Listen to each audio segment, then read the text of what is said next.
Hello and welcome to my channel. In this video, a brother shares something that is disturbing but is true.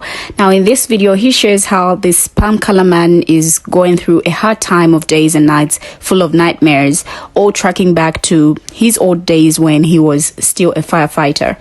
Now this white man shares how he would deliberately not help any person of color and how he would just let anybody who is black just get burnt in a fire and lie that he didn't see anyone when he got there. Now this is really touching, so come with me as we hear more about this story. Okay, quick story that has me literally shaking right now. So for context, I drive trucks and I stop at this Denny's to grab a coffee because I'm addicted to caffeine. I went in there to get my coffee to go and then I walked to the bathroom, but as I'm walking to the bathroom, it's this old guy sitting to the left with about 12 people that's celebrating his 89th birthday. I got a call from my dispatcher and he was like, yo, you can chill, no rush, they're not ready for the freight, so you can relax a little bit. Sat down, ordered some food, so now I'm sitting like across from the guy that's celebrating his birthday. Time goes by, I'm down there at the end of my meal and everybody that basically came to celebrate with him had left, so now it's just him and his wife. So as I get up to go wash my hands, I see him and I give him a smile. I'm like, happy birthday, young man, 89. That's a lot of memory to have. Here's the thing, I don't even know why I said that. He could have had Alzheimer's. I'm not even sure what I meant by that, like, but that's what I said. And he said, well, thank you, young man. And he smiled and he kind of just stared at me and I just walked back there and washed my fucking hands. So I come back and his wife is gone. She's talking to some other lady that goes to the same church they do, and he sees me, he says, come here, come here, come here. And I said, yes. And he said, there are way too many things that I wish I could forget. And I said, yeah, man, you make it to damn near 100 years old, I'm pretty sure you got a handful of regrets. And he looked at me with the most serious look ever and said, you have no idea. Well, now I'm curious, do tell. He said, you know, I used to be a firefighter through the 60s and 70s. I said, that's what's up. That's a very commendable job. And he said, yeah, it should be. He said the 60s and 70s was a different time in every way possible. You know that, right? And I'm just like, yeah, no shit. He said back in those times I was a way different man, and who knew that we'd get to the point where we are in society today and I'd be feeling the way I'm feeling about the decisions that I made back in those times. So I'm like, man, if you want, bro. So right before he took a very long pause, he looked at me and said, back in those times it was very common for firefighters that looked like me to leave people that looked like you in burning houses and buildings and horrible situations just to say they couldn't get to us. He said more times than he'd like to admit, he would hear screaming black people and children in burning buildings and houses and apartments and stores and cars, and he would literally just pretend he didn't hear it. He said his last time doing it was when he made eye contact with the baby that he deliberately went into a building to save and deliberately didn't. And he said that was the last time he did it, and he quit that year. He said the nightmare still hasn't stopped. He still hasn't forgiven himself, and therapy helps, but it's still a living nightmare to have those memories. And I guess that shit just shocked me so much because when it came to firefighters, I never thought of them like that. Like when it came to like policers, lawyers, and judges and everybody else, we knew they didn't give a fuck. Police officers, we knew they didn't give a fuck about us. But I don't know why that didn't click to me that no, it was everybody that hated us. Everybody had a hand in deliberately making our lives worse. When I calmed down from being mad enough to want to pull the plug on his, I thought about it and I was like, of course they did this. Of course they did this shit. Duh. Like, why was I even shocked? Like, of course. But it is something that I cannot think about for too long, because that visual of you fake going to save somebody and not saving them because of the color of their skin and the entire 911 understanding, because oh yeah, you couldn't get Jamal, oh well, just another one gone. Like that shit, I don't know. Now, I always say our actions in the past will still haunt us in the future. Like everything that we do surely has consequences and surely affects our future. And we're seeing this with this man who is now wishing he didn't do what he did in the past. But the unfortunate thing is that he can't change that. Karma is really there, and when it it's something else.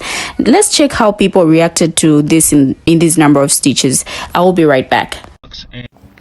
Okay, I want you to go watch his story and then come back, because I have a unique perspective on this. And I apologize to my close friends and family who lived through this with me, but my dad passed of dementia. And for those of you who don't know, what happens is, as they deteriorate, they get confused, and they will leave the house, they'll wander off, and then you have to go chasing after them. And if you have to work, it's an impossible thing, because even if you get a home health aide, you know, a woman may come by to look after him, but if he wants to leave, she can't physically stop him from leaving. He'll leave the house, she'll call me in a panic.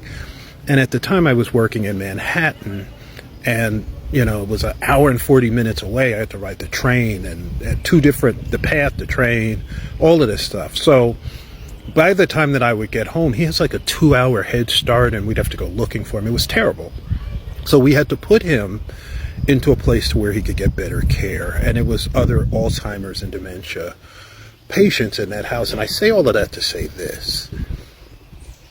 You discover how deep that race rabbit hole goes when you go to a dementia ward and you see people who cannot remember their names, they don't know who their spouse is, they don't know who their children are, but they never forget that they hate people.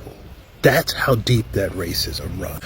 So for him to be surprised by that, I get it. Unless you have seen that kind of thing that I've seen firsthand, you don't realize that it is not just something that people choose to do. It's who they are, and it's more foundational to them than their last name. They'll forget their last name, but they never forget that they're racist. So go back and watch that story for context, but extreme trigger warning if you are sensitive about bad things, babies and children. Not only were those things done in our communities, but property was also allowed to purposely burn or be destroyed in the process of fighting a fire. And a lot of those practices still go on today. If you ever notice, it takes a long time for emergency services to respond in neighborhoods that are occupied mostly by minorities. That's for a reason. But then on top of that, when they do respond, they'll either slow roll getting themselves together to put out the fire, or if they start putting out the fire, they'll purposely cause damage that they don't have to cause in order to put out that fire.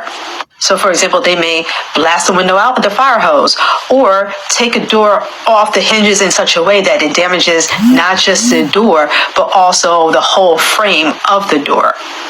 Now, one thing about it, many, if not most, volunteer fire departments in this country are volunteer fire departments. So you're able to join the fire department and work in the fire service. So if these are concerns of yours, then perhaps sign up to join the service. And they also accept young people joining the service as well. So get your youth involved in these services as well. And since there is bias in the training that is given to these firefighters, remind your youth to question everything and be conscientious about everything they do. Now, we may not be able to stop all of these things that are done purposely completely, but we can put some limit on how much it occurs.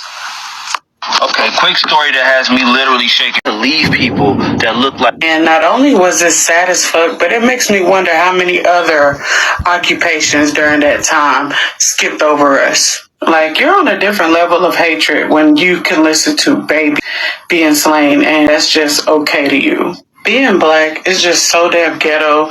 Like, we just want peace, and y'all won't give us that in no generation, and it's just... was very common for firefighters that look like houses and buildings in horrible situations. You guys know how, like, back in World War II, some people survived, not the good guys, and the fucking Nazis. And it's 2023. I don't think we're still finding any, but like 10 years ago, they had a whole TV show on finding them, and like 5 years ago, they found one and extradited him back to Germany, and he faced in trouble war crimes. Now, obviously, these aren't war crimes, but this is up. Like, right? Like, this is, and I think it's illegal for cops and firefighters. Like, this is not just the old neighbor, like, you know, putting a burning cross on somebody's lawn. Like, that's, I don't even know if that's illegal. It probably should be, but you know how the law is. Can you move? Can you move? Can I see? Anyway, God. What was I saying? Yeah, it's not just somebody doing like a little racism. Like, you can't stop people's thoughts, and it shouldn't be illegal to have the thoughts that you have. It's just ignorance, learned ignorance, whatever. But stuff like that, that's like clearly illegal. I still got boogies in my eyes. I just woke up. That's clearly illegal. Or even babies birth in. After watching that video, it really got to me. That man is in his 80s, but just look at what he put himself into. Even though he is going through therapy, he still can't heal and just can't forget what he used to do to black people. Now, all these people who do this just because of the high levels of hate they have for another race still get haunted at the end of the day. I'm still trying to understand this level of articism and hate for another human being just because of their race. Now, we can imagine how many people have gotten away with such behavior. Maybe not just in his profession, but let's take a look at other professions as well.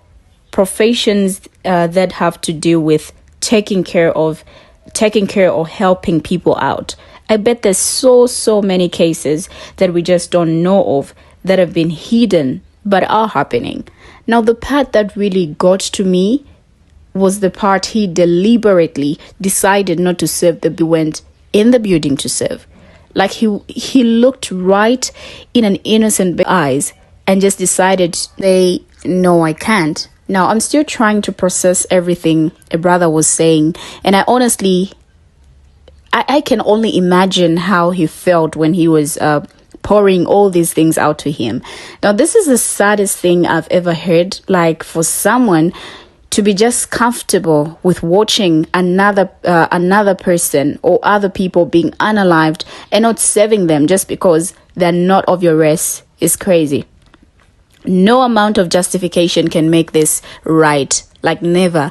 Now, this story really hates because right now, I'm imagining how many black people got unalived in his presence, and he just said he couldn't find them. He just couldn't help. He was there, and afterwards, he would just say, I couldn't find them. Now, going back in time and just looking at what our people endured and still enduring is something that is really disturbing and heartbreaking. Now, this amount of articism and hate is just on another level. Like, there is just no way someone can treat a fellow human being like that. Color should not even be an excuse to treat anyone like that. These are just my thoughts on this video, and would really love to hear your thoughts as well. For now, let's take a look at some of the reactions from people in the comments and just hear what they had to say about this sad story. Now, the first comment reads, not only firefighters, also medical personnel. Even today, people of color suffer from lack of proper medical care. He's living a tormented life I call justice. It never dawned on me about firefighters until today. Wow. His heart changed and he knew it was wrong. His punishment was to live a long life carrying the heavy burden of guilt fed by nightmares. Everybody wanted us gone, but his life has been a nightmare, like he said. Odd are to the cyst come to grips when they know all that hate was wrong. That was so much more worse than I expected. How could you hear anyone in pain and ignore them? Honestly, I'm trying to imagine that as well. You're literally listening to someone crying out for help, and you just stand there and ignore them as if you're not hearing anything. It's really sad. Now, what's sad is that he passed that hurt down. Some of you refuse to believe that part. he has to confess his story to someone in an attempt to heal himself. God has interesting ways of getting people to tell on themselves. Now imagine thinking you're about to be saved and you're just left there. To be honest, it's unimaginable how scary their last moments these guys were. And yet there are people like him still alive who don't regret a single thing. Now we have come to the end of the video, which was very sad and disturbing, but I would like to know your thoughts on this video. What do you think about this video? Kindly share your thoughts in the comment section. Don't forget to like and subscribe. From me, it's bye-bye, and see you in my next video.